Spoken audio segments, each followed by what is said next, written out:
देखिए, आज इस वीडियो में जो आपकी इम्पोर्टेंट थ्योरम है क्लास 10th की, त्रिभुज की इम्पोर्टेंट थ्योरम, इस वीडियो में सभी थ्योरम को कवर किया जाएगा और जो भी इम्पोर्टेंट थ्योरम है वो सभी इसमें कंप्लीट कर लेंगे। ये आपकी मान लो थ्योरम की मैराथन है, सभी थ्योरम आपको इसमें कंप्लीट करवा देंगे। तो थ्योरम को स्टार्ट करने से पहले एक पॉइंट है त्रिभुजों की समानता। पहले उसमें देख लो क्या क्या होता है त्रिभुजों की समानता में। जैसे त्रिभुजों की समानता, जैसे त्रिभुज दो समान कब होते हैं? जब त्रिभुज समान हो जाते हैं तो वो त्रिभुज समरूप हो जाते हैं। अगर त्रिभुज दो त्रिभुज समरूप हैं, दो त्रिभुज समरूप हैं, जैसे मान लो एक हमारा त्रिभुज है ABC, एक हमारा त्रिभुज ABC है, एक हमारा त्रिभुज है PQR। आपको पहले ही से मालूम है कि त्रिभुज ABC समरूप त्रिभुज PQR, ये दोनों त्रिभुज समरूप हैं। आप बहुत ध्यान से समझना, समरूप की कॉन्सेप्ट इसलिए हम बता रहे हैं कि अभी प्रमेय हम जब सॉल्व कराएंगे तो उसमें अप्लाई हो जाएंगी, तो आपको कोई समस्या नहीं होगी। यदि ये दोनों त्रिभुज समरूप हैं, ये समरूप का चिन्ह होता है, ये दोनों त्रिभुज समरूप हैं, तो इसमें दो कंडीशन बनती हैं। कंडीशन ये तभी बनेगी जब ये दोनों त्रिभुज समरूप होंगे। पहली इसमें कंडीशन क्या होती है? अगर ये दोनों त्रिभुज समरूप हैं तो भुजाएं आनुपातिक होंगी, भुजाएं आनुपातिक होंगी, पहली कंडीशन। दूसरी इसमें कंडीशन ये बनती है कि संगत कोण इसके बराबर होंगे।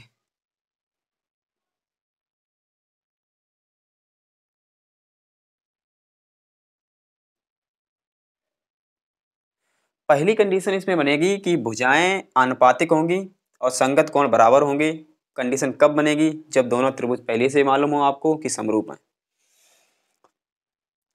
भुजाएं आनुपातिक का मतलब ये होता है कि हमारी AB भुजा है, इस त्रिभुज की AB भुजा, इस त्रिभुज की AB भुजा और इस वाले त्रिभुज की PQ भुजा। आगे AB लिखी तो इधर भी आगे PQ लिखा, तो ये दोनों अपॉन में होंगे, इनका अनुपात। फिर इस त्रिभुज की BC भुजा, इसकी BC भुजा इसके QR के बराबर हो, अनुपात में हो। फिर उसके बाद में AC और उस त्रिभुज की PR, इन तीनों भुजाओं का अनुपात यानी रेशियो ये बराबर हो, ये आनुपातिक कहलाता है। सेकंड पॉइंट, संगत कोण बराबर हो। तो संगत कोण बराबर का मतलब है कोण A के संगत कोण, कोण A के संगत कोण P है, इसका मतलब कोण A बराबर कोण P, कोण V बराबर कोण R एंड कोण C बराबर कोण B बराबर कोण Q, कोण C बराबर कोण R। ये इसकी सेकंड प्रॉपर्टी है। फर्स्ट प्रॉपर्टी इसकी ये है कि भुजाएं आनुपातिक हों। सेकंड इसकी प्रॉपर्टी ये है कि इसके कोण, जो संगत कोण हैं, वो बराबर हो जाए। तो ये समरूप की आपकी कंडीशन है। तो इन दो पॉइंटों को आपको याद रखना है कि थ्योरम में कहाँ पे अप्लाई हो जाए, तो आप बार बार नहीं उसे पूछोगे। अब हम प्रमेय को स्टार्ट करने जा रहे हैं। तो आपकी इस एग्जाम की दृष्टि से जो भी प्रमेय इंपॉर्टेंट हैं, उन प्रमेय को हम कंप्लीट पहले कराएंगे। जो भी प्रमेय आपकी एग्जाम की दृष्टि से इंपॉर्टेंट हैं, तो उन प्रमेयों को पहले देखते हैं। सबसे पहले आपकी प्रमेय नंबर 1,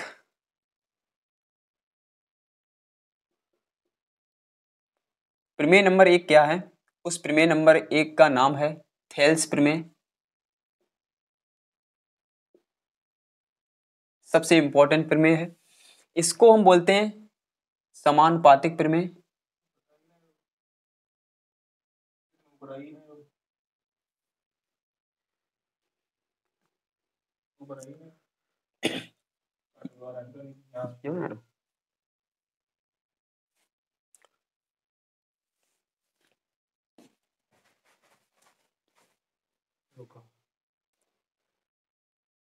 प्रमेय नंबर 1 है थेल्स प्रमेय।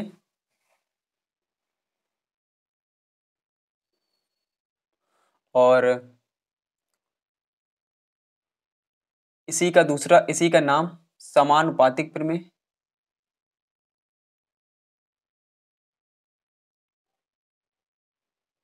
और इसे और एक नाम से जानते हैं, आधारभूत आनुपातिक प्रमेय।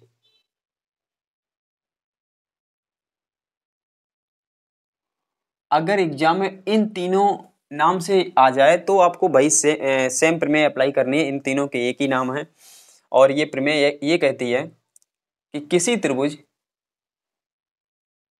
त्रिभुज की आधार के समांतर खींची गई रेखा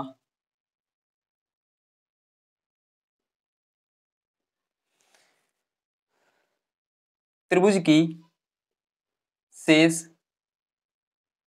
दो भुजाओं को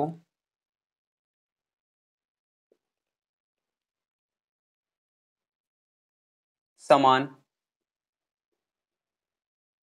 अनुपात में विभाजित करती है।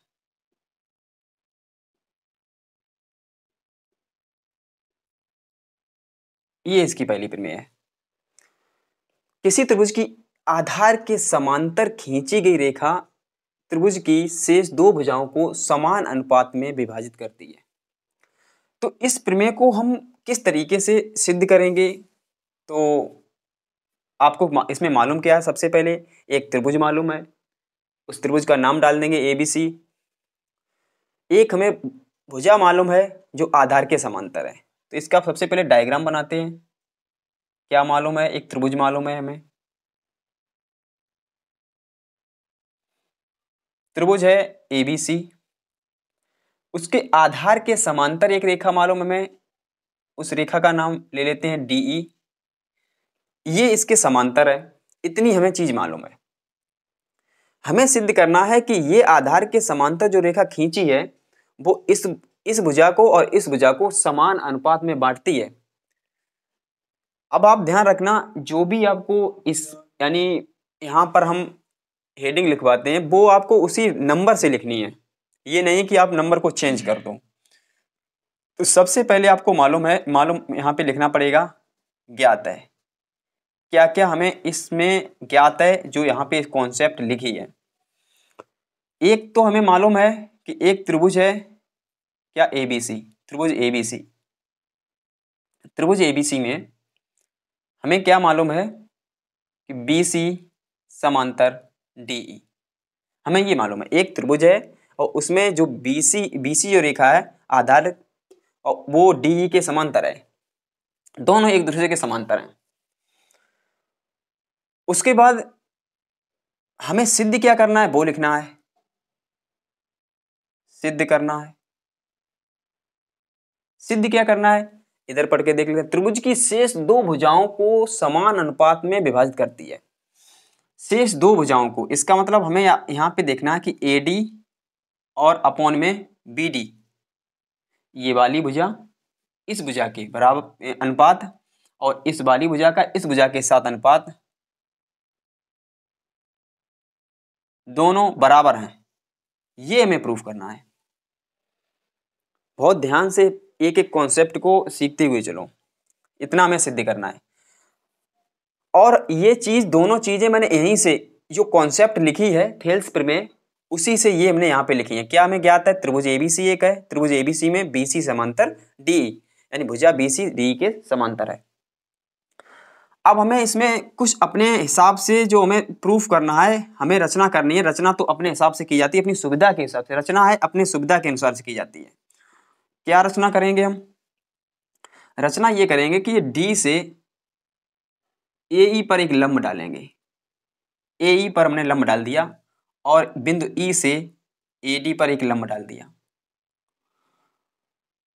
इसका नाम हमने कह दिया D, यहाँ पे N, यहाँ पे कह दिया M। B को E से मिला दिया और D को C से मिला दिया। इतना मैंने काम किया रचना में, और जो काम रचना में किया जाता है वही यहाँ पे रचना में लिख दिया जाता है। रचना मैंने क्या क्या किया है बिंदु डी से बिंदु डी व ई से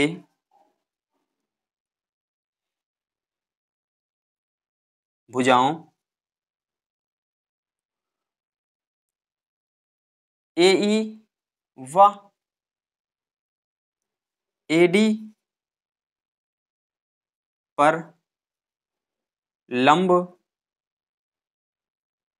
डी एन व ई एम खींचे। इतना पॉइंट हमें मालूम था, वो हमने लिख दिया।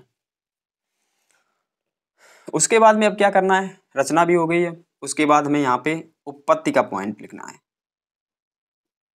एक बात ध्यान रखना, ये हेडिंग क्रमशः ही लिखी होनी चाहिए। सबसे पहले ज्ञात है लिखा जाएगा, उसके बाद सिद्ध करना लिखा जाएगा, उसके बाद में रचना, अगर आपने रचना की है अपनी सुविधा के हिसाब से तो रचना लिखी जाएगी, उसके बाद में लास्ट में उत्पत्ति का आएगा। इस उत्पत्ति का मतलब होता है प्रूफ। प्रूफ कैसे करें, आइए वन बाय वन एक स्टेप्स सीखते हुए चल रहे हैं। ये थेल्स में एग्जाम की दृष्टि से क्लास 10th एग्जाम की दृष्टि बहुत ही इंपॉर्टेंट है। अगर ये थ्योरम नहीं आती है तो इससे रिलेटिव जो क्वेश्चंस आपके बनते हैं तो क्वेश्चंस आपसे पूछे जाएंगे, और क्वेश्चंस नहीं आते हैं तो ये प्रमेय आएगी कन्फर्म। ये या तो एप्लीकेशन आता है या प्रमेय आती है। हम सबसे पहले इसमें क्या करेंगे, सबसे पहले हम ये देखते हैं त्रिभुज एडीई में, त्रिभुज एडीई में त्रिभुज एडीई है, उसमें हम एडीई का क्षेत्रफल निकालना चाहते हैं। तो त्रिभुज एडीई का क्षेत्रफल हम देखते हैं। त्रिभुज एडीई का क्षेत्रफल, किसी का अगर क्षेत्रफल निकालोगे तो आपके माइंड में यही आएगा कि उस त्रिभुज का क्षेत्रफल निकालने के लिए फार्मूला होता है 1/2 आधार गुणे ऊंचाई। यही आपका एक फार्मूला होता है त्रिभुज का क्षेत्रफल निकालने के लिए। तो एडीई का अगर हम क्षेत्रफल निकालेंगे तो 1/2 आधार क्या है इसका, एडीई का जो क्षेत्रफल निकालेंगे, आधार आपका देखो यहाँ पर क्या है, एडी है, क्योंकि आधार आपका वही माना जाएगा जहां पर लंबवत ऊंचाई हो।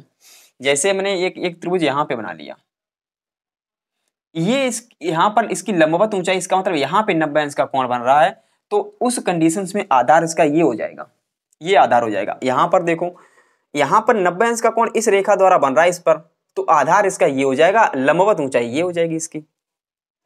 तो आधार इसका हो जाएगा एडी और लंबवत ऊंचाई इसकी क्या हो जाएगी, ई एम या एम ई, एम ई। अब यहीं पे हम समीकरण 1 डाल देते हैं इसे, तो आधार इसका एडी हो गया और लंबवत ऊंचाई एम ई हो गई। और इसी त्रिभुज एडीई का हम दूसरे तरीके से भी क्षेत्रफल, आप कहोगे कि सर अगर हमने इधर ये ऊंचाई में दिखाई दे रही तो त्रिभुज एडीई में एक ऊंचाई इधर भी है, इधर भी लंब डाला था, तो आप त्रिभुज का क्षेत्रफल दूसरे एडीई का क्षेत्रफल दूसरे तरीके से भी निकाल सकते हो, एडीई का क्षेत्रफल, लेकिन दोनों तरीके से आंसर सेम ही आएगा 1/2। इस कंडीशन में आधार आपको ये मानना पड़ेगा, आधार आपको मानना पड़ेगा ए ई, और अब आधार जब तुमने ए ई माना तो लंबवत ऊंचाई हो जाएगी डी एन, डी एन। अब इसे हम समीकरण 2 डाल देंगे। तो आप कहोगे कि सर ये भी आपका एडीई का क्षेत्रफल है, ये भी आपका एडीई का क्षेत्रफल है, तो दोनों आपके एडीई के क्षेत्रफल हैं, ठीक है, दोनों एडीई के क्षेत्रफल दोनों बराबर होंगे, ठीक। उसके बाद हम क्या करेंगे आगे नेक्स्ट से सॉल्व करेंगे।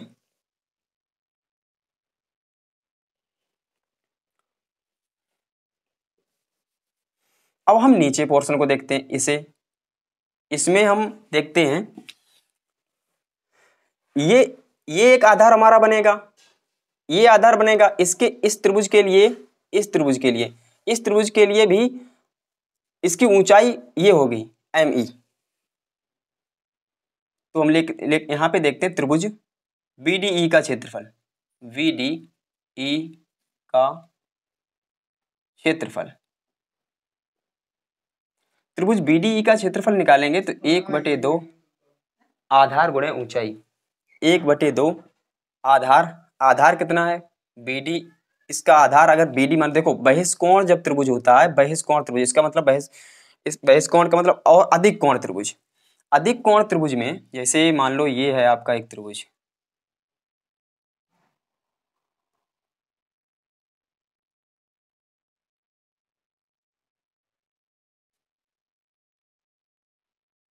ये आपका त्रिभुज है, ये अधिक कोण त्रिभुज है। अधिक कोण त्रिभुज की ऊंचाई हमेशा बाहर होती है, त्रिभुज से बाहर, ये इसकी ऊंचाई होगी। ये भी आपका अधिक कोण त्रिभुज है। अधिक कोण त्रिभुज की ऊंचाई त्रिभुज से बाहर होती है, तो ध्यान रखना ये आपका अधिक कोण त्रिभुज है। इस त्रिभुज की ऊंचाई भुजा को आगे बढ़ाने से प्राप्त होगी, तो ये इसकी ऊंचाई होगी जाके। तो BDE का क्षेत्रफल निकालेंगे तो आधार क्या है, 1/2 BD गुणे ME, ये हमारा क्या है, समीकरण नंबर 3। अब इधर साइड में अगर हम इसे आधार माने तो एक हमारा त्रिभुज बन रहा है क्या, CDE। एक हमारा त्रिभुज बन रहा है CDE। CDE का अगर हम क्षेत्रफल निकालें तो उसका भी क्षेत्रफल हो जाएगा 1/2। आधार उसके लिए आधार ये हो जाएगा, उसके लिए आधार हो जाएगा CE। ऊंचाई उसकी भी बाहर होगी, इसकी बाहर होगी, तो ये भुजा आगे बढ़ाने पर ऊंचाई मिलेगी, ये हो जाएगी DN। ये आपका समीकरण 4 हो गया। अब यहां पे हमें देखना, हमने क्या किया है, सभी त्रिभुजों के क्षेत्रफल निकाल लिए। 4 त्रिभुजों के क्षेत्रफल निकाल चुका हूं। यहां पे क्या दिखाई दे रहा है, AD/BD। अब आपका AD यहां पे आ रहा और BD कहां पे आ रहा, BD यहां पे आ रहा। तो आप ऐसा करो, समीकरण 1 और समीकरण 2 को 2 में भाग कर दो। भाग करेंगे तभी भुजा AD/BD आएगी, AD/BD तभी आएगी। तो हम क्या करेंगे, यहाँ पर समीकरण 1 में भाग कर देंगे समीकरण 3 से। समीकरण 1 में भाग समीकरण 3 से करेंगे तो अनुपात में पता लग जाएगा ये वाला। देखिए इधर आएगा ADE का क्षेत्रफल, ADE का क्षेत्रफल। इधर आ जाएगा हमारा त्रिभुज VDE का क्षेत्रफल। इधर साइड में क्या हमारा 1/2 गुणे AD गुणे ME बटे में क्या 1/2 गुणे BD गुणे ME। ME से ME कैंसिल हो जाएगा, 1/2 से 1/2 कैंसिल हो जाएगा। आपका यहाँ पे आंसर आएगा AD/BD। एक साइड का हमें क्लियर हो चुका है AD/BD। दूसरे साइड का भी निकालने के लिए हमें और हमारे पास इक्वेशन दी गई है। एक तो हमारे पास इक्वेशन ये है, एक हमारे पास इक्वेशन ये है। इसमें आपको AE दिखाई दे रहा है, इसमें आपको CE दिखाई दे रहा है, तो इन दोनों का भी भाग कर देंगे। इसी प्रकार समीकरण हम 2 में भाग कर देंगे समीकरण 4 से।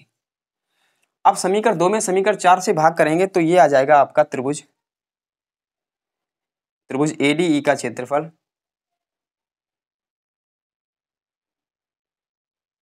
बटे त्रिभुज CDE का क्षेत्रफल। इधर हमारा 1/2 AE गुणे DN। इधर हमारा 1/2 CE गुणे DN। अब इधर DN से DN भी कैंसिल हो गया, 1/2 से 1/2 कैंसिल हो गया, तो इधर हमारा रिजल्ट आ गया। इधर हमारा रिजल्ट बना AE/CE। अब हमें ये दोनों रिजल्टों को बराबर करना है थेल्स प्रमेय के अकॉर्डिंग। अगर ये रिजल्ट दोनों बराबर हो जाएंगे तो हमारी थेल्स प्रमेय प्रूफ हो जाएगी। लेकिन थेल्स प्रमेय आप ये देखो पहले, अगर इन दोनों को इक्वेशन डाल दें, ये 5 हमारी समीकरण है, ये समीकरण हमारी 6 है। इन दोनों समीकरणों को देखें तो ADE का क्षेत्रफल इस ADE के क्षेत्रफल के बराबर है, ठीक है। BDE का क्षेत्रफल CDE के क्षेत्रफल के बराबर है, ये हम नहीं कह सकते हैं। अगर हम इसे और इसे बराबर कर दें तो हमारी ये साइडें भी बराबर हो जाएंगी। तो ये साइडें जब बराबर हो जाएंगी तो उधर भी हमारा बराबर हो जाएगा। तो सबसे पहले एक बार फिर समझते हैं। सबसे पहले हमने क्या किया, सबसे पहले हमने 2 तरीके से इसका क्षेत्रफल निकाला, फिर हमने इस त्रिभुज का क्षेत्रफल निकाला, फिर हमने इस त्रिभुज का क्षेत्रफल निकाला। इक्वेशन डालते हुए चले गए। मात्र हमने इस पूरी प्रोसेस में क्षेत्रफल निकाले त्रिभुज की, और फार्मूला वही है 1/2 आधार गुणे ऊंचाई। फिर मैंने क्या किया, इसके जो मैंने सिद्ध करना है उसको मैंने देखा, एडी यहाँ पे मिल रहा है और बीडी हमें इसमें मिल रहा है, तो इनका भाग कर दिया तभी तो ये आएगा, भाग करने ही से ही आएगा। फिर मैंने इसे भी ऐसे ही लगाया, वो आ गया। अब हमारा एक लक्ष्य है इसमें कि अगर ये क्षेत्रफल इस क्षेत्रफल के बराबर हो जाए तो हमारी ये साइडें बराबर हो जाएंगी, तो वो साइडें भी बराबर हो जाएंगी। बस यही देखते हैं हम।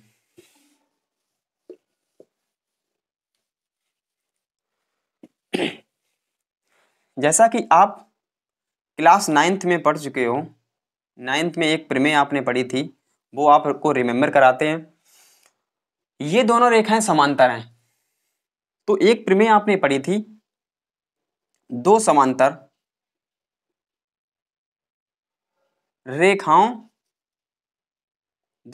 रेखाओं के बीच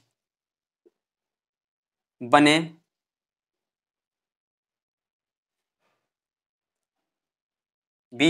एक ही आधार पर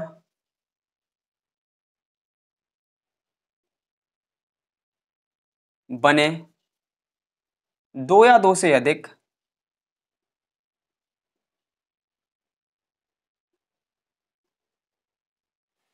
त्रिभुजों के क्षेत्रफल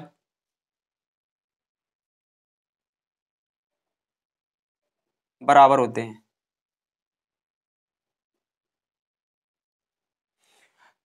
दो समांतर रेखाएं हों, आधार एक ही हो, तो कितने भी आप जैसे समझने के लिए ये हमारी दो समांतर रेखाएं हैं, इन दो समांतर आधार कोई एक ले लो आपने, हमने आधार ये मान लिया, ऊपर आधार मान लिया, तो हम इस पर कितने भी अगर मैंने एक त्रिभुज ये बना दिया और इसी आधार को लेकर मैंने एक त्रिभुज ये बना दिया, तो ये दोनों त्रिभुज बने हुए, इन दोनों त्रिभुजों के क्षेत्रफल बराबर होंगे।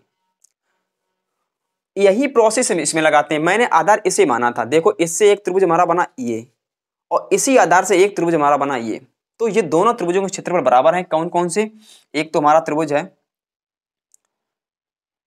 एरिया VDE, हम लिखेंगे इक्वल टू एरिया, इसलिए यहाँ पे इस प्रमेय के according area BDE equal to area CDE, दोनों ये त्रिभुज के क्षेत्रफल बराबर हो जाएंगे। और जैसा कि मैंने यहाँ पे देखा था, इधर BDE का क्षेत्रफल है, इधर CDE का क्षेत्रफल, जब ये दोनों BDE और CDE इक्वल हो जाएंगे, इन दोनों में आपको वैल्यू रख देंगे हम, इन दोनों की वैल्यू, जब ये BDE है और ये CDE है, दोनों बराबर हो जाएंगे, तो इधर साइड की वैल्यू बराबर हो जाएगी, इधर साइड की वैल्यू बराबर हो जाएगी, क्योंकि BDE और CDE दोनों बराबर हैं, तो इधर साइड की वैल्यू हम इस इक्वेशन 7 की वजह से ये वैल्यू बराबर हो गई। अगर इक्वेशन 7 की वजह से इक्वेशन 5 और इक्वेशन 6 इक्वल हो गए, दोनों बराबर हो गए हैं, तो हम यहाँ पे लिखेंगे समीकरण, यहाँ पे लिखेंगे 5 और 6 से, समीकरण 5 और 6 से क्या हम लिख सकते हैं, क्योंकि ये ADE के बराबर है, BDE CDE के बराबर है, तो हम क्या कह सकते हैं कि अगर ये साइडें बराबर हो गई तो ये साइडें भी बराबर हो जाएंगी। इसलिए यहाँ पर लिख सकते हैं AD बटे BD बराबर AE बटे CE, दोनों बराबर हो जाएंगे। अब ये थ्योरम प्रूफ हो चुकी है, लेकिन इस थ्योरम के कुछ अनुप्रयोग हैं, वो भी आप देख लो। इस थ्योरम के अनुप्रयोग हैं वो भी आप देख लो, इसमें कुछ अनुप्रयोग हैं वो भी आप लगा सकते हो एग्जाम में। तो अभी देखो अगर ये थेल्स प्रमेय प्रूफ हो गई तो ये छोटी छोटी भुजाओं का अनुपात बराबर तो हम सिद्ध ही कर चुके हैं। और क्या कर सकते हैं, जब त्रिभुज में आधार के समांतर अगर रेखा खींची जाएगी तो ये छोटी छोटी भुजाएं अनुपात में होंगी, ये सिद्ध हो चुका है। अगर हम इसमें AD बटे VD इक्वल AE बटे CE, इसमें भी हम प्लस का 1 जोड़ दें, इसमें भी प्लस का 1 जोड़ दें, तो क्या हम कह सकते हैं, अगर हम भिन्न को सॉल्व करें तो AD प्लस BD बटे BD आ जाएगा, इधर AE प्लस CE बटे CE आ जाएगा। क्या हम कह सकते हैं AD प्लस BD, AD और BD को दोनों को जोड़ दें, इसे और इसे जोड़ दें, पूरी AB हो जाएगी। हाँ, AB बटे VD और इधर हो जाएगी AC बटे CE। तो हम ये भी तो कह सकते हैं इसके अनुप्रयोग में, हम ये भी तो कह सकते हैं ये पूरी बड़ी भुजा, ये बड़ी भुजा इस छोटी भुजा का अनुपात और इस बड़ी भुजा और इस छोटी भुजा का अनुपात ये भी तो बराबर होगा। अगर छोटी छोटी भुजाओं का अनुपात बराबर आ रहा है तो बड़ी भुजा और छोटी भुजा के साथ अनुपात में बराबर होगा। ठीक, उसके बाद क्या करना, इसका हम रिवर्स भी कर सकते हैं। ये हमारी फर्स्ट है अनुप्रयोग। सेकेंड अनुप्रयोग ये भी हम कर सकते हैं इसके साथ कि अगर हम AD बटे BD को लिख सकते हैं तो हम ऐसे भी लिख सकते हैं, BD बटे AD भी लिख सकते हैं, BD बटे AD, और इधर हम क्या कर सकते हैं, CE बटे AE लिख सकते हैं। तो अगर इसका हम रिवर्स भी कर दें तब भी हमारा सत्य हो जाएगा, क्योंकि इसे भी रिवर्स किया, इसे भी रिवर्स किया। इसमें प्लस का हम 1 ऐड कर दें, BD upon AD plus 1 equal CE upon AE plus 1। तो इधर हो जाएगा BD plus AD upon AD और इधर हो जाएगा CE plus AE upon AE। तो BD प्लस AD, फिर आप कह दोगे कि BD और AD को हम जोड़ेंगे फिर AB हो जाएगा, तो AB बटे AD और इधर भी आपका AC बटे AE। इसका मतलब ये है कि ये वाली छोटी भुजा और इस बड़ी भुजा का अनुपात और ये वाली छोटी भुजा इस बड़ी भुजा का अनुपात भी बराबर होगा। जैसा कि यहाँ पे किया था वैसा यहाँ पे कर सकते हैं। तो ये आपकी थेल्स प्रमेय है। तो अगर हम थेल्स प्रमेय आपकी एग्जाम में आती है तो ये पूरा इसका डिटेल है, आप इस तरीके से इसे सॉल्व कर सकते हो। इसके अनुप्रयोग भी यहाँ पे इंडिकेट कर देना, क्योंकि अगर यहाँ तक कर दोगे तो इससे कोई टाइम नहीं लगेगा यहाँ तक करने में, तो कंप्लीट आपकी प्रमेय सॉल्व हो जाएगी। ये आपकी कंप्लीट थेल्स प्रमेय है। इसके बाद में एक नेक्स्ट प्रमेय आती है थेल्स प्रमेय की प्रतिलोम। इसी की प्रतिलोम क्या होगी वो भी देख लेते हैं। ठीक है, तो थेल्स प्रमेय की प्रतिलोम आइए सीखते हैं।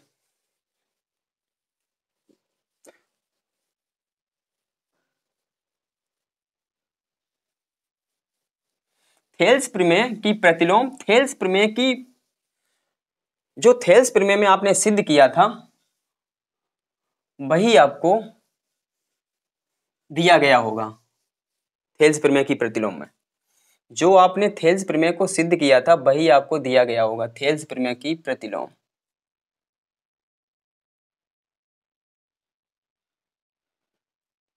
देखिए, ये थेल्स प्रमेय की प्रतिलोम ये कहती है कि अगर किसी त्रिभुज की भुजाएं आनुपातिक हैं तो सिद्ध कीजिए कि वह भुजा आधार के समांतर होगी। कैसे? इसमें दिया गया है यदि किसी त्रिभुज की भुजाएं आनुपातिक हैं, आनुपातिक हों तो सिद्ध कीजिए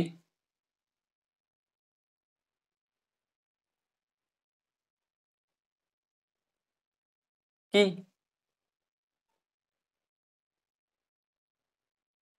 वह भुजा आधार के समांतर होगी। कौन सी भुजा? जैसे अगर हम समझाने की कोशिश करें आपको, अगर एक त्रिभुज है हमारा, एक ये भुजा दी गई होगी,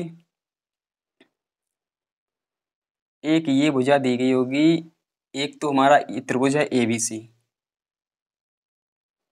त्रिभुज दिया गया, एक भुजा हमको दी गई है DE।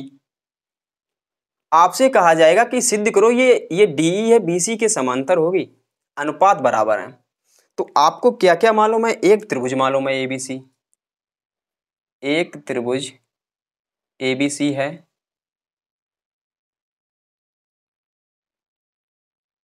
जिसकी भुजाओं के अनुपात समान है। इतनी चीज हमें मालूम है। अब ध्यान रखना, अगर अनुपात समान है तो लिख लो फिर अनुपात को। तो अनुपात समान है इसका मतलब है AD बटे VD और AE बटे CE। ये हमें पहले ही से क्वेश्चन में मालूम है, प्रमेय में हमें मालूम है कि ये हमारा अनुपात बराबर है। आप हमें ये बता दो कि ये वाली भुजा इस भुजा के समांतर है या नहीं। ये थेल्स प्रमेय की प्रतिलोम कहती है। बट थेल्स प्रमेय में क्या दिया गया था? थेल्स प्रमेय में ये हमें सिद्ध करने को दिया गया, ये सिद्ध करो ये भुजा समांतर दी गई है, ये सिद्ध करो। अब इसमें क्या दिया गया? ये दिया गया है सिद्ध करो ये वाली भुजा समांतर है, जस्ट उसका एकदम अपोजिट। सिद्ध क्या करना है वो भी देख देते हैं। सिद्ध में करना है BC समांतर DE, ये हमें सिद्ध करना है। ठीक है, स्टेप बाय स्टेप समझते हुए चलेंगे। तो किस तरीके, पहले तो हमें एज्यूम करना पड़ेगा, इसकी रचना भी करनी पड़ेगी। तो आइए पहले इसकी रचना कर लेते हैं, उसके बाद कुछ एज्यूम करते हैं। रचना में एज्यूम किया जाता है अपने हिसाब से, अपनी सुविधा के हिसाब से जो भी है उसमें करेक्शन कर सकते हो। हम देखो यहाँ पे क्या करेंगे, ऐसी रचना करेंगे। हम मान लेंगे ये हम जो भुजा खींच रहे हैं, ये वाली जो भुजा हम खींच रहे हैं, इससे हम नाम डालते हैं ई डैश। हमने ये भुजा खींची है डी ई डैश। हमने रचना ऐसी की है कि हमारी जो भुजा डी ई है, भुजा हमारी डी ई डैश है। हमने रचना ऐसी की भुजा डी ई डैश BC के समांतर है। मैंने अपने हिसाब से इस स्तर से इस भुजा को हमने खींचा है डी डैश को, जो BC के समांतर हो गई। तो हम पहले ही मान चुके हैं कि भुजा डी डैश समांतर है किसके? BC के। बस हमें समांतर दिखानी है, बट हमने रचना की है, अपने हिसाब से रचना की है कि ये वाली भुजा इसके समांतर है। ठीक है, अब हमें प्रूफ करना धीरे से इसका। अब लिखेंगे, हमारी नेक्स्ट हेडिंग है उपपत्ति। उपपत्ति में हम क्या करेंगे, जो मैंने रचना की है, रचना मैंने सुविधा के हिसाब से की है, उसी को हम लेके चलेंगे और धीरे धीरे इसे प्रूफ करते चले जाएंगे। DE डैश समांतर VC हमें मालूम है रचना से, ये मैंने रचना में पहले ही से लिख दिया है कि ये इसके समांतर है। अगर ये भुजाएं समांतर हैं, अगर किसी त्रिभुज में भुजाएं समांतर हैं, तो वहां पे थेल्स प्रमेय लग जाती है। थेल्स प्रमेय समांतर भुजाओं पर ही अप्लाई कर सकते हैं। भुजाएं अगर समांतर दिखें तो थेल्स प्रमेय अप्लाई करो। इसलिए थेल्स प्रमेय लगाने पर, अगर भुजाएं ये समांतर हैं तो थेल्स प्रमेय हम लगा सकते हैं। अगर इसमें हम थेल्स प्रमेय लगाएंगे, भुजाएं समांतर हैं, थेल्स प्रमेय तभी लगा सकते हो, अन्यथा नहीं लगा पाओगे। तो मैंने अपनी सुविधा के हिसाब से उसे समांतर मान लिया है। तो अब इन दोनों में, इस भुजा में और इस भुजा के बीच, ये दोनों समांतर हैं, तो इसमें थेल्स प्रमेय हम लगा देंगे। तो थेल्स प्रमेय अगर हम लगाएंगे तो देखिए, तो ये वाला पार्ट है AD, ये AD और बटे में BD हो जाएगा। इधर क्या हो जाएगा, इधर AE डैश, इधर AE डैश और CE डैश हो जाएगा बटे में, CE डैश बटे में हो जाएगा। ये बात आप समझ रहे होंगे, ये इसके समांतर है। तो यहीं तक हमें पार्ट करने हैं, इसके भुजा के पार्ट AE डैश और CE डैश ये करने। अगर ये समांतर इसके होती तो हमें क्या करते, AE और CE बटे में करते। तो ये हो जाएगा हमारा। इसे अगर हम समीकरण 2 डाल दें और यहां पर समीकरण 1 डाल दें, अगर हम समीकरण 1 और 2 से देखें, तुलना करें, यदि हम समीकरण 1 और 2 की तुलना करें, समीकरण 1 और 2 से देखें, तो AD बटे BD इधर भी है, AD बटे BD इधर भी है। तो क्या बताओ, इधर साइड की जो हमारी साइडें बराबर हो रही हैं, तो इधर साइड भी की तो बराबर हो जाएंगी। जब इधर की बराबर है तो इधर की भी बराबर हो जाएंगी। तो हम क्या लिख सकते हैं, AE upon CE equal AE dash upon CE dash. ठीक है, हाँ लिख सकते हैं। दोनों तरफ हम थेल्स प्रमेय की जो अनुप्रयोग मैंने बताया था, +1 उधर भी कर देंगे, +1 इधर भी कर देंगे। तो +1 हम दोनों तरफ लिखेंगे, दोनों तरफ मैंने +1 कर दिया। अगर हम सॉल्व करेंगे इसे, तो CE plus AE upon CE, इधर हम लिखेंगे AE dash plus CE dash, इधर लिख देंगे CE डैश अपॉन में, भिन्न को सॉल्व कर लिया। अब CE प्लस AE, CE ये है और प्लस ए ई ये है, तो यहां से लेकर यहां तक बन गई पूरी। तो यहां से लेकर यहां तक क्या है, ए सी है, तो ए सी अपॉन सी ई। उसके बाद ए ई डैश, ये ए ई डैश है, और प्लस सी ई डैश, प्लस सी ई डैश, तो ये भी पूरी रेखा बन गई एक, तो ये भी हमारी ए सी बन गई। तो ए सी बटे सी ई डैश, तो ए सी से ए सी यहीं कैंसिल हो जाएगा क्योंकि बराबर हैं। तो बाद में जब रिजल्ट बनेगा, बाद में जो रिजल्ट बनेगा क्या बनेगा, सी बराबर सी ई डैश, सी ई बराबर सी ई डैश। क्या ऐसा कभी संभव हो सकता है कि सी ये वाली भुजा सी ई डैश के बराबर हो? ऐसा तो कभी संभव नहीं हो सकता है क्योंकि ये दोनों बिंदु अलग अलग हैं। ये तभी संभव हो पाएगा, ये तभी संभव हो पाएगा कि ये ई और ई डैश एक ही बिंदु पर आ जाए। फिर ध्यान से समझो, ये मैंने जो यहाँ पे सब सॉल्व किया, तो ये वाली भुजा यहाँ से लेकर यहाँ तक, ये भुजा और यहाँ से लेकर यहाँ तक, ये दोनों भुजाएं बराबर हैं। क्या बराबर नहीं दिखाई दे रही हैं आपको? बराबर नहीं दिखाई दे रही यहाँ पर, लेकिन ये बराबर तभी हो सकती हैं जब ई और ई डैश एक ही बिंदु हो जाए। इसका मतलब यहाँ पर हम लिख देंगे यह तभी संभव होगा, ये जो रिजल्ट आया है, रिजल्ट की बात कर रहे हैं, यह तभी संभव होगा जब बिंदु ई बाई ई डैश समपाती हो। समपाती मतलब एक ही हो। अतः इससे निष्कर्ष ये निकलता है, अतः यह निष्कर्ष निकलता है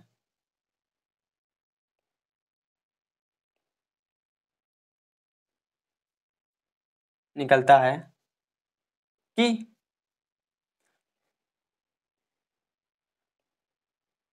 हमने जो कल्पना की थी कि बिंदु ई बा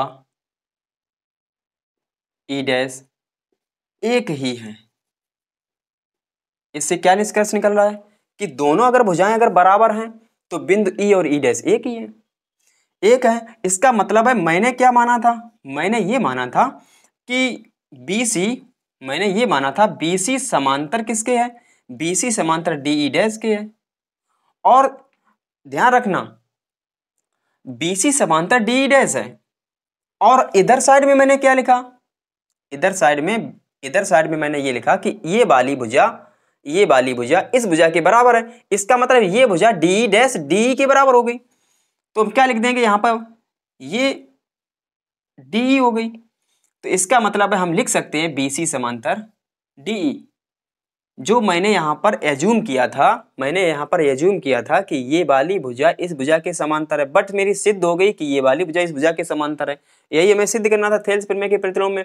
ये सिद्ध कैसे हुआ, ये सिद्ध इसलिए हुआ कि यहाँ पर मैंने CE बराबर CE डैश यहाँ पे फाइंड कर लिया, और CE डैश CE के बराबर तभी होगा जब ये बिंदु एक ही है, एक ही बिंदु होंगे तभी तो ये वाली DE डैश और DE बराबर हो जाएंगी। तो यहाँ पर जब BC समांतर DE डैश है तो BC समांतर DE भी हो जाएगा। इससे हमें सिद्ध होता है कि जो थेल्स प्रमेय की जो प्रतिलोम है वो भी यहाँ से सिद्ध हो रही है कि प्रतिलोम में क्या हमें सिद्ध करना था, प्रतिलोम में हमें ये भुजा इस भुजा के समांतर दिखानी थी, बट थेल्स प्रमेय में हमें क्या सिद्ध करना था, हमें थेल्स प्रमेय में ये अनुपात में दिखाना था। दोनों प्रमेय बढ़िया तरीके से कंप्लीट सॉल्व हो चुकी हैं, आप लोग उसे रिवाइज करते रहना, और एक दो बार अपनी तरफ से भी जब प्रयास करेंगे तभी ये प्रमेय आपको सॉल्व होंगी, बट नहीं तो आपको दिक्कत का सामना करना पड़ेगा भाई। तो कंटिन्यू आप प्रयास करते रहिए। तो इसीलिए मैंने थेल्स पूरी मतलब प्रमेय का मैराथन बनाया है। नेक्स्ट प्रमेय हम बताने जा रहे हैं आपको, नेक्स्ट प्रमेय है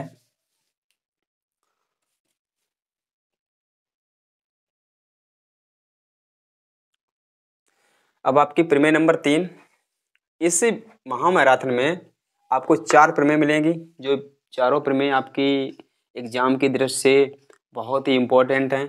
आप ये समझते हो कि ये प्रमेय नंबर 3, ये भी इससे भी क्वेश्चन बहुत सारे आते हैं। अगर प्रमेय नहीं आएगी तो इससे रिलेटेड क्वेश्चन भी आएंगे।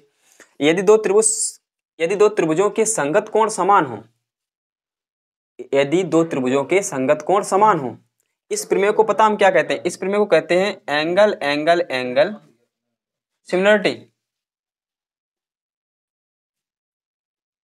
Angle angle angle similarity. तो इसमें पहले से कह दिया है हमें क्या ज्ञात है, इसमें ये दो त्रिभुज ज्ञात हैं, एक ए बी सी मान लेंगे इसको, एक को पी क्यू आर मान लेंगे। दो संगत कोण समान है, इनके संगत कोण समान कह देंगे। तो संगत भुजाएं समानुपातिक होती हैं। आपको ये सिद्ध करना है कि बताओ कि संगत कोण, अगर संगत कोण आपके समान है तो बताओ उसकी भुजाएं समानुपातिक होती हैं या नहीं होती हैं। तो पहले तो हम इसमें देखते हैं कि दो त्रिभुज हैं हमारे पास। एक तो हमारे पास त्रिभुज है ए बी सी, एक हमारे पास त्रिभुज है पी क्यू आर। दो त्रिभुज हैं हमारे पास।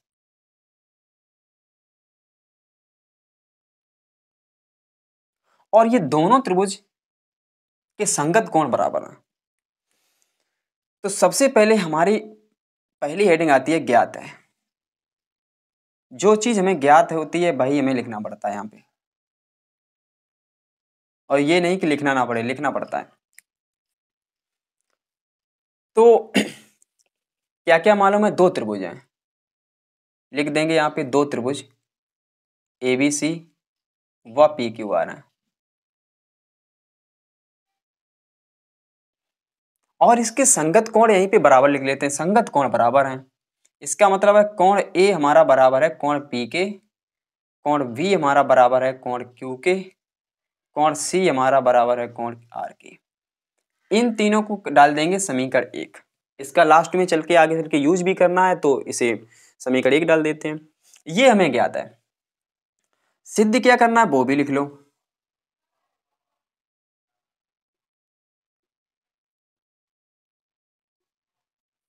सिद्ध करना है क्या कि इसकी संगत भुजाएं समानुपातिक हैं। संगत भुजाएं समानुपातिक हैं, इसका मतलब सिद्ध करना आपको ए बी बटे, क्या ए बी बटे पी क्यू के हो रहा है, क्या बी सी बटे क्यू आर के हो रहा है, क्या ए सी बटे पी आर के हो रहा है। तो ये हमें सिद्ध करना है। बहुत ही सरल है, आप स्टेप बाय स्टेप आपको समझा रहे हैं इसीलिए। अब हमें थोड़ी रचना भी इसमें अपनी सुविधा के अनुसार करनी पड़ेगी। हमें जो रचना करनी है वो अपनी सुविधा के अनुसार करनी है। हम ऐसी इस प्रकार की रचना करेंगे जिससे हमें कोई बेनिफिट मिले।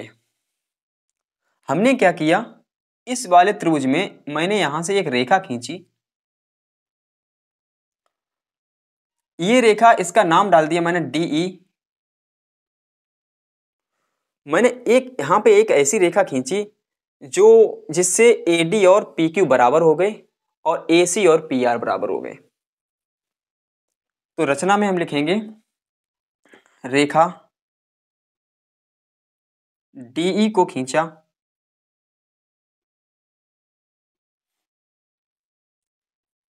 जिससे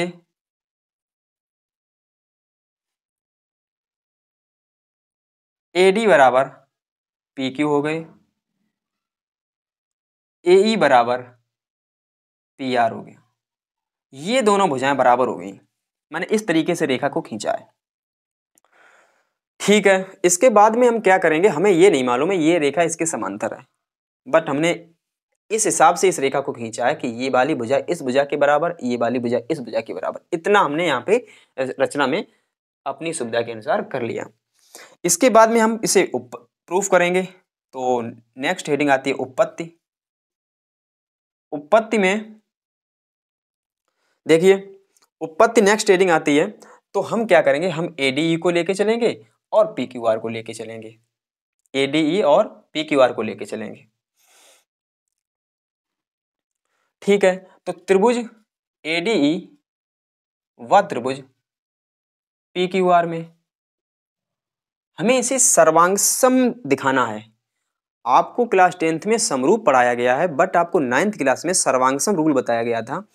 वो हमें यहाँ पे सबसे पहले करते हैं, इसे सर्वांगसम दिखाते हैं। किस तरीके से सर्वांगसम करेंगे, तो इसकी पॉसिबिलिटी, आपकी चार पॉसिबिलिटी होती हैं, कोई सी पॉसिबिलिटी एक बनती है, वो देखते हैं। आप कहोगे कि सर यहाँ पे देखो ये ए है, ये पी के बराबर है, तो यहाँ पर समीकरण एक से हम यहाँ पे कह देंगे कि कोण ए बराबर कोण पी, लिख देंगे यहाँ पर समीकरण एक से। फिर कहोगे कि सर कि जो एडी है, एडी एडी एडी ये पी क्यू के बराबर है, और कह दोगे कि ये एई है वो पी आर के बराबर है। पी आर के बराबर। तो हम ये कह देंगे कि ये तो हमें मालूम है, मैंने ये तो अपनी सुविधा के हिसाब से रचना में किया था, ये तो मैंने रचना से लिख दिया। तो आप कहोगे कि सर मैंने एक पॉसिबिलिटी 9th क्लास में पढ़ी थी, वो पॉसिबिलिटी थी आपकी साइड एंगल साइड। यहां पे हम लिख देंगे भुजा कोण भुजा सर्वांग समता। भुजा कोण भुजा सर्वांग समता। अब ये भुजा कोण भुजा सर्वांग समता हो गया, तो यहां पर हम लिखेंगे त्रिभुज, इसलिए त्रिभुज एडीई, एडी सर्वांगसम हो गया त्रिभुज पी क्यू आर के। हम समरूप नहीं कह रहे हैं, हम सर्वांगसम कह रहे हैं, हमने सर्वांगसम को सिद्ध कर दिया।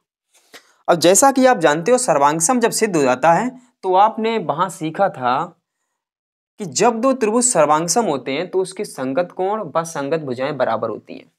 तो इसके संगत कोण व संगत भुजाएं, इसलिए संगत कोण व संगत भुजाएं बराबर होंगी। बराबर कब होंगी? जब सर्वांगसम हो जाएंगे। संगत कोण व संगत भुजाएं बराबर हो जाएंगी कौन कौन? दो, इन दो त्रिभुजों की। तो अब देखो यहाँ पे कोण ए के बराबर, तो कोण पी पहले ही से आपको मालूम है।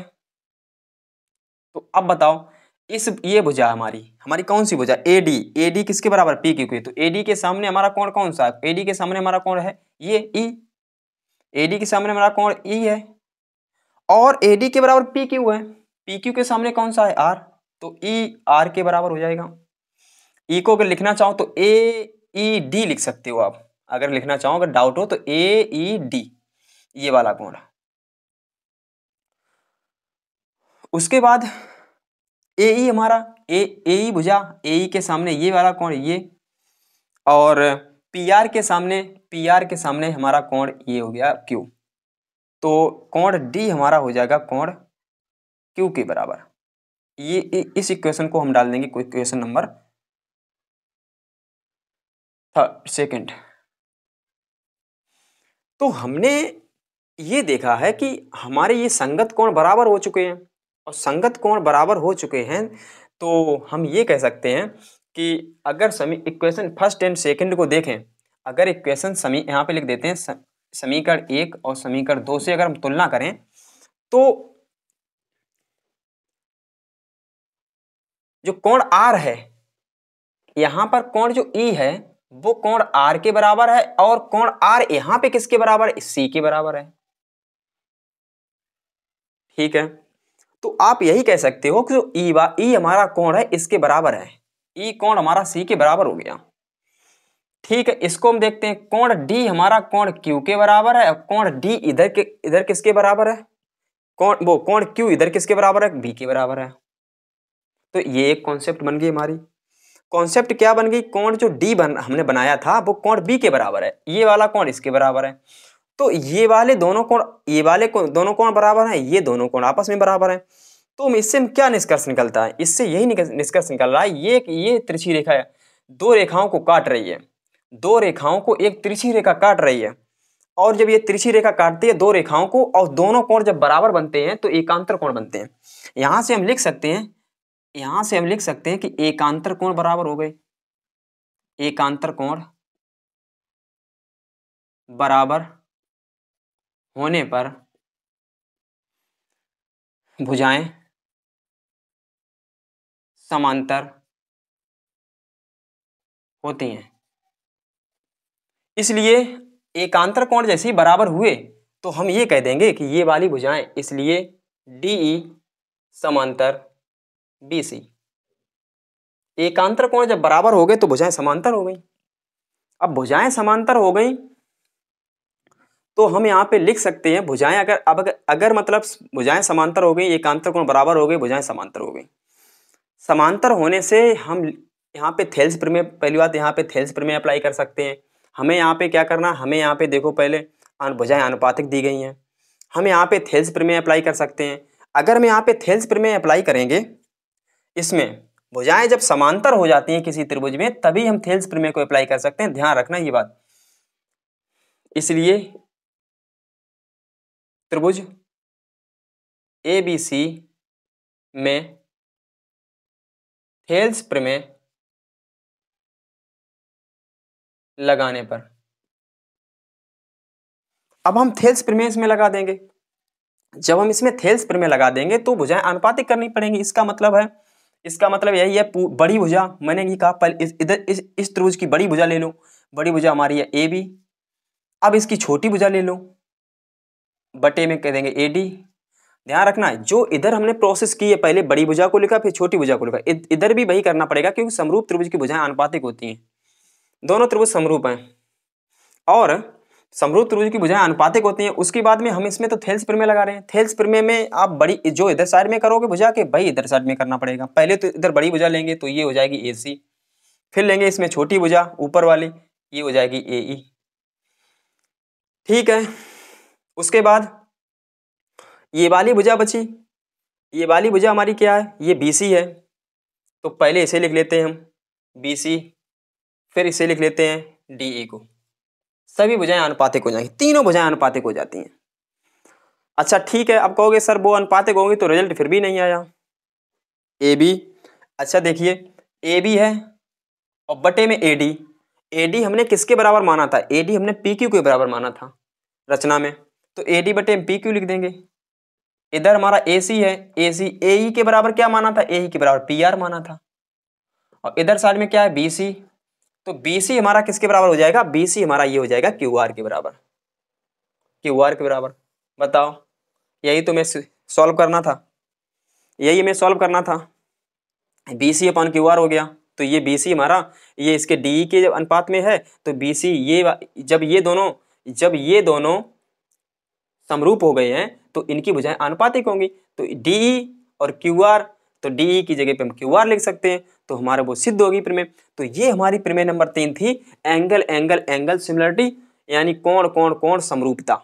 तो इस त्रिभुज को कंप्लीट आप समझ लो कि जब दो त्रिभुज समरूप होते हैं, ध्यान रखा ये प्रमेय बताने का परिपथ ये है, नोट पॉइंट, ये प्रमेय हमें बताने का ये हमारा परिपथ ये है कि यदि किसी क्वेश्चन में दो त्रिभुज समरूप हैं तो तुरंत ही भुजाएं अनुपातिक कर दो, उनकी तीनों भुजाएं अनुपातिक कर दो। अगर त्रिभुज तुमने समरूप दिखा लिए तो तीनों भुजाओं को अनुपात में कर दो। ठीक है, तो ये हमारी प्रमेय नंबर 3 हो गई। अब आपके सिलेबस के अकॉर्डिंग, 10th के सिलेबस के अकॉर्डिंग एक प्रमेय और बचती है इंपॉर्टेंट, वो आपकी प्रमेय है क्षेत्रफल की प्रमेय, वो और सीख लो। उसके बाद में आपका प्रमेय का ये चैप्टर पूरा मैराथन खत्म हो जाएगी कि आपकी जो 4 प्रमेय थी इंपॉर्टेंट वो हमने आपकी कंप्लीट यहाँ पे करवा रहे हैं।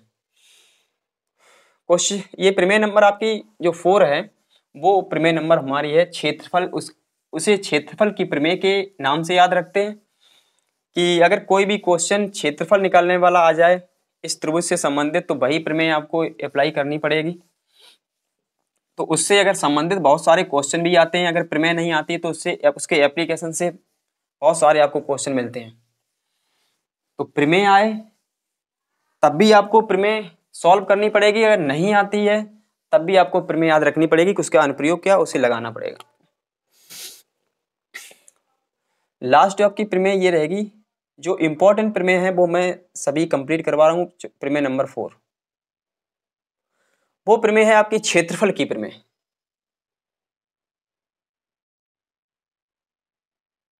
क्षेत्रफलों की प्रमेय,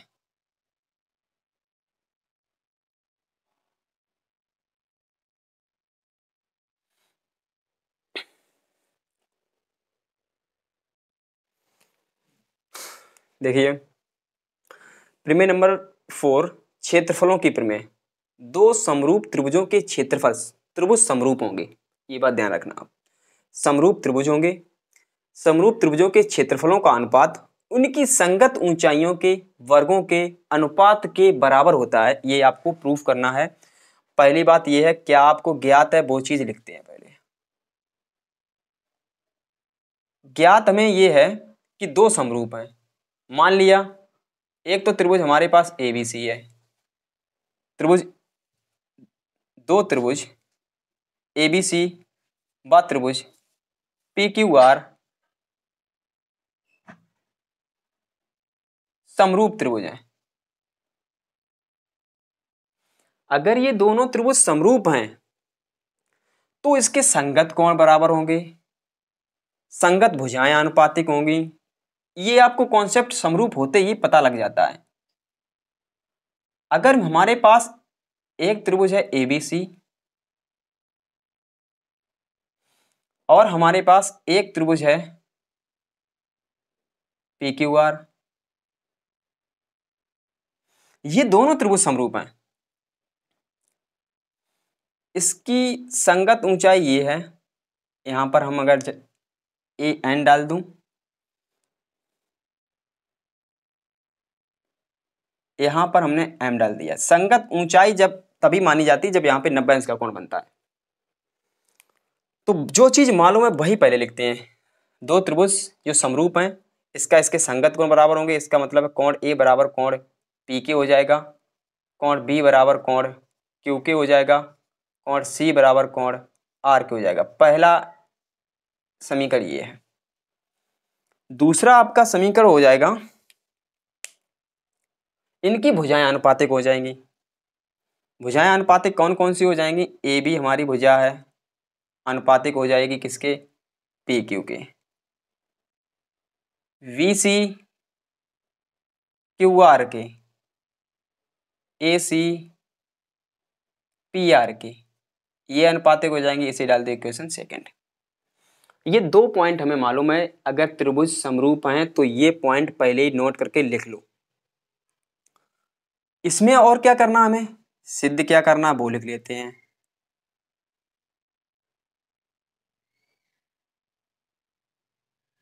सिद्ध करना है हमें कि यहां पे लिखा है त्रिभुजों के क्षेत्रफलों का अनुपात, त्रिभुज के क्षेत्रफलों का अनुपात। तो इसका मतलब है एरिया ऑफ ABC और एरिया PQR, इनके क्षेत्रफलों का अनुपात इनकी संगत ऊंचाइयों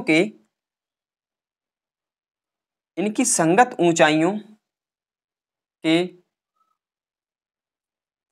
वर्गों के अनुपात के बराबर होता है। ये हमें प्रूफ करना है। इसका क्षेत्रफल निकालना पड़ेगा, इसका क्षेत्रफल निकालना पड़ेगा, यहां पे अनुपात कर देंगे बाद में। ये हमें सॉल्व करना है। कोई बात नहीं है, स्टेप मैंने पहले ही आपसे कहा, स्टेप बाय स्टेप कैलकुलेट करते चले जाओ, सॉल्व हो जाएगा। ठीक है, हम इसका क्षेत्रफल निकालेंगे। तो सबसे पहले हम निकालेंगे त्रिभुज ABC का क्षेत्रफल। जब क्षेत्रफल यहाँ पे दिया गया तो हम निकाल सकते हैं। ABC का क्षेत्रफल होता है हमारा 1/2। आधार इसका क्या है? BC। ऊंचाई इसकी क्या है? ये AN। तो ये हो गई। इसे डाल दो समीकरण नंबर 3। उसके बाद PQR का क्षेत्रफल निकालो।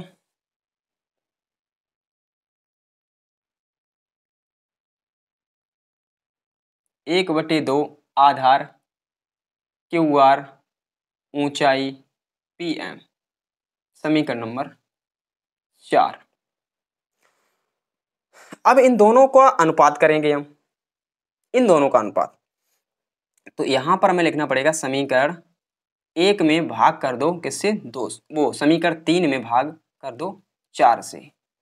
अगर समीकरण 3 में 4 का भाग करेंगे तो देखो, त्रिभुज ABC का क्षेत्रफल बटे त्रिभुज PQR का क्षेत्रफल बराबर 1/2 BC गुणे AN बटे 1/2 QR गुणे PM। 1/2 से 1/2 कैंसिल हो जाएगा, लिख जाएगा BC गुणे AN, BC AN upon QR PM। एक इस टाइप का लिख जाएगा। अब बताओ, इस पे स्क्वायर करना है अपने आप को। इस पे स्क्वायर कैसे होगा? जब ये भी आपका BC बटे QR AN बटे PN के बराबर हो जाए तो इसे इसका गुणा कर देंगे, स्क्वायर लग जाएगा। अब हमारा लक्ष्य ये है कि BC बटे QR, ये BC बटे QR AN बटे PM के बराबर हो जाए किसी भी तरीके से। चलो ठीक है, कोशिश करते हैं। हमें क्या करना है, इस त्रिभुज को लेके चलेंगे, इस त्रिभुज को लेके चलेंगे, इन दोनों त्रिभुजों को हमें क्या कर देना है, समरूप कर देना है। देखिए त्रिभुज ABN व त्रिभुज PQM में सबसे पहले आप ये कह दोगे, सबसे पहले आप यही कह दोगे कि ये वाली भुजा इस भुजा के अनुपात में है, ठीक है। फिर आप कह दोगे कोण B हमारा कोण Q के बराबर है, जो यहाँ पे दिया गया है। कोण B हमारा कोण Q के बराबर है, तो सबसे पहले यही लिख लेते हैं, कोण B बराबर हमारा कोण Q, ठीक है। उसके बाद में हम ये कहेंगे, उसके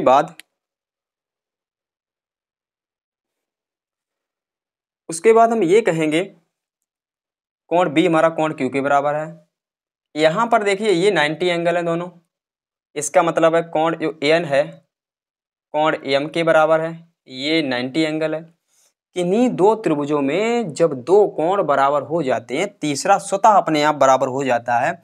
इसके मतलब है BAN, कोण BAN बराबर हो जाएगा कोण QPM। दो कोण की जब जैसे ही आप किन्हीं दो त्रिभुजों के दो कोण बराबर कर दोगे, वैसे ही तीसरा जो बचेगा कोण वो हमारा बराबर हो जाएगा स्वतः ही। इसलिए यहाँ पर हमें एक कॉन्सेप्ट मालूम थी, एंगल एंगल एंगल सिमिलरिटी बन जाएगी। इसलिए angle angle angle similarity, angle angle angle similarity बन गई। इसलिए आपका ट्रायंगल कौन सा, ABN समरूप हो गया त्रिभुज PQM के। और जैसा कि आप जानते हो, जब दो त्रिभुज समरूप हो जाते हैं तो उनकी संगत भुजाएं आनुपातिक हो जाती हैं। दो त्रिभुज समरूप होने पर उनकी संगत भुजाएं आनुपातिक होती हैं।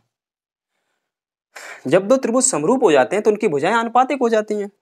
अब भुजाएं जब हम आनुपातिक करेंगे तो देखते हैं संगत भुजाएं आनुपातिक कौन कौन सी होती हैं। तो AB हमारा PQ के तो अनुपात में पहले ही से था, तो AB बटे PQ।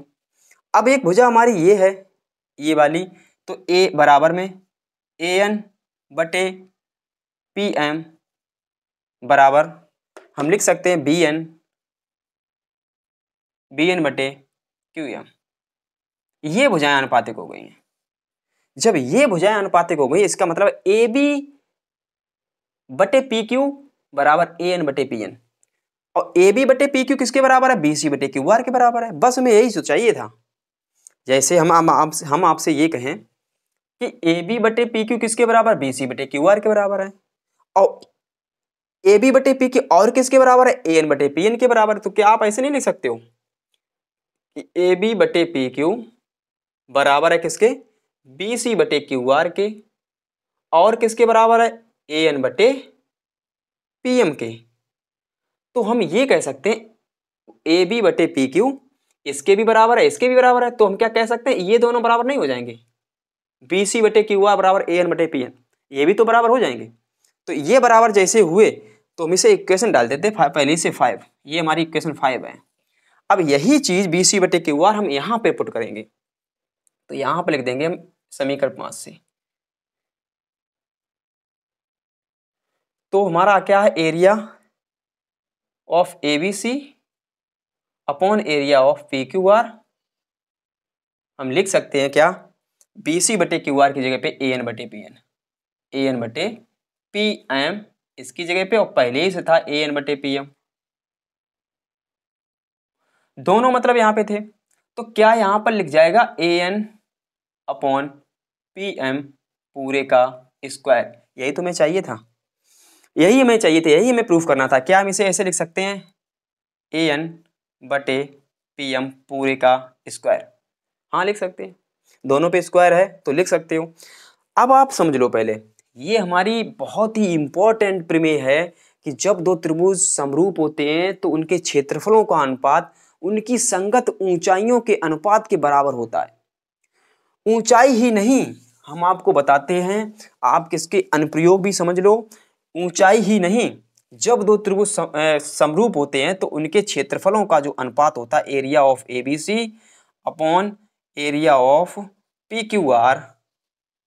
आप बताओ, वहां पे अभी हम प्रूव कर चुके हैं an अपॉन PM और इस पूरे का स्क्वायर। आप बताओ an अपॉन PN किसके बराबर है, BC बटे QR के बराबर है।